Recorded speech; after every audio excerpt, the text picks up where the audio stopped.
2020년 마지막 월요일입니다. 원래 연말에는 모임도 하고 새해 여행을 가볼까 계획을 해보기도 하고 여러 가지 새해 해맞이 행사도 계획해보고 하는데요. 올해는 전혀 그럴 수가 없는 상황이라 연말 분위기가 나진 않습니다. 하지만 내년에는 3, 4분기나 3, 2분기에 백신도 맞을 수 있다고 하고 또 언젠가 다시 해외여행도 갈 수 있지 않을까 기대해 봅니다. 오늘 영상은요, 2021년도에 변하는 부동산 제도에 대해서 말씀해 드리겠습니다. 앞으로 딱 4일 남았어요.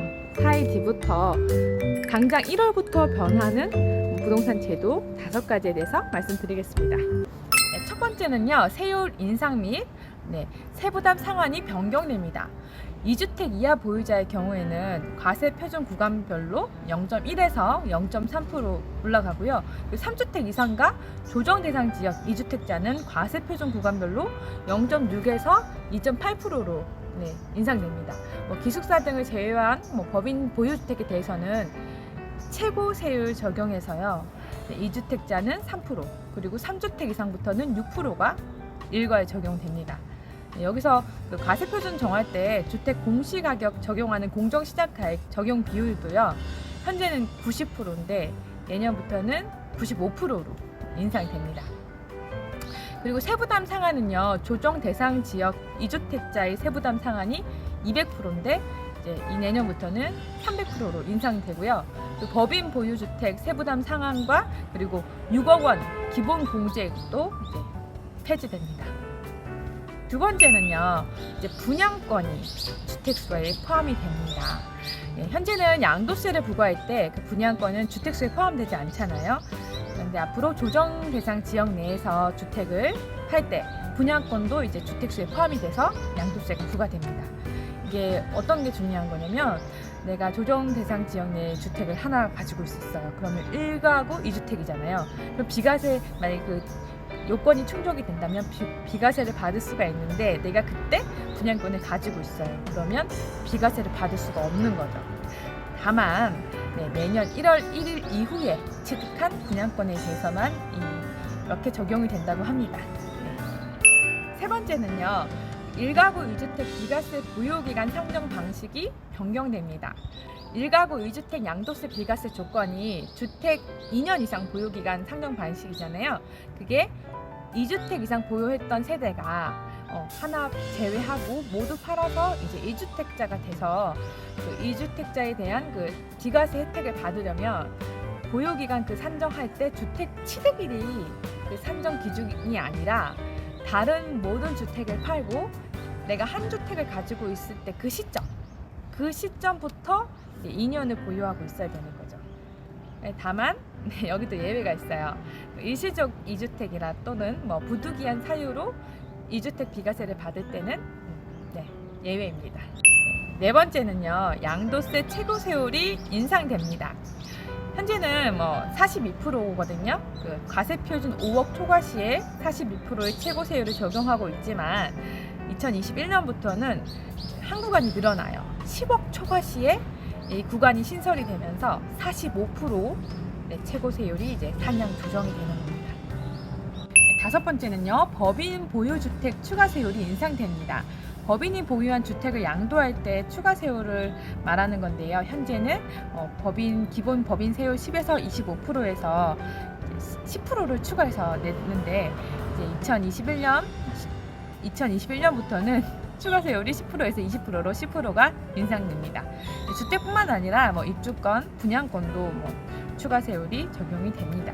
여기까지가 1월부터 적용되는 내용이었고요. 내년 6월부터 적용되는 강력한 제도가 2가지가 있어요. 첫 번째는요, 2년 미만 보유 및 조정 대상 지역의 다주택자 세율 인상입니다. 현재는 1년 미만 보유주택은 40%, 그리고 2년 미만 보유주택은 기본 세율을 적용하고 있는데, 내년 6월 이후 양도분에 대해서는 세율이 1년 미만 보유주택은 70%, 현재보다 30%가 인상이 됐죠. 그리고 2년 미만 보유주택은 60%의 단위 세율을 적용을 합니다. 분양권의 양도소득세도 현재는 조정 대상 지역에 위치한 분양권에 대해서 보유 기간하고 그런 거 상관없이 50%의 세율을 적용을 하지만 내년 6월 이후에 양도하는 분양권에 대해서는 지역에 상관없이 1년 미만 보유 시에는 70% 그리고 그 외의 경우에는 60%의 세율을 적용합니다. 또 그 다주택자 조정 대상 지역의 주택을 팔 때는요, 다주택자가 조정 대상 지역의 주택을 팔 때는요, 적용하는 양도세 중과세율이 있잖아요. 현재는 기본 세율에 더해서 2주택자는 10% 그리고 3주택자는 20%를 더했는데요. 앞으로는 2주택자는 20%, 3주택자는 30% 이렇게 각각 10%씩 인상됩니다. 두 번째는요, 전월세 신고제를 시행합니다. 내년 6월부터는요, 주택 전세나 월세를 계약을 하고 나면 그 전반적인 사항을 각 시군구청에 그 계약 당사자가 30일 내에 신고를 해야 돼요. 신고를 하게 되면 신고와 동시에 확정이자를 부여해 준다고 합니다. 근데 만약에 계약 신고 후에 보증금이라든지 임대차 금액이라든지 아니면 계약이 해지되는 경우도 있잖아요. 그러한 경우에도 그 변경된 날로부터 확정된 날로부터 30일 내에 신고를 하셔야 돼요. 이렇게 전월세 신고제를 시행하는 지역은 아직 정해지지 않았어요. 대통령령으로 지역과 임대료 상한 금액을 대통령령으로 정한다고 합니다. 만약에 이 제도를 지키지 않으면 벌금 100만 원 이하의 과태료를 내셔야 된다고 합니다. 여기까지 제도들을 보면 다 세금을 걷기 위한 제도들로만 변경되더라고요. 그럼 완화되는 규제는 무엇이 있나 제가 잘 봤거든요.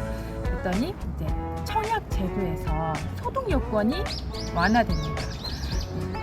민영주택이 공공주택이 있는데 민영주택은 신혼부부 특별 공급 소득 요건이 이제 완화돼서 현재는 외벌이가 120%, 맞벌이는 130%에서 외벌이가 140%, 맞벌이가 160% 이렇게 이하로 이제 요건이 완화되고요. 공공주택은 120이었는데 130, 140 이렇게 30%, 10%, 20% 이렇게 올라졌죠. 그리고 생애 최초 특별 공급 소득 요건도 이제 완화가 되더라고요. 근데 사실 솔직히 이 완화되는 부분은 당연히 되어야 되는 부분이 이유가 최저임금제도 올라가는데 우리 그 소득이 올라가는 건 당연하잖아요.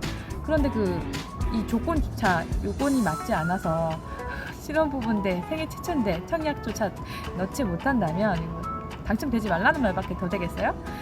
그래서 이런 요건은 사실 체감상 와닿지 않고 직접적으로 세금을 걷어들이는 금액이 이제 어마어마해질 것 같다는 생각이 저만 드는 걸까요?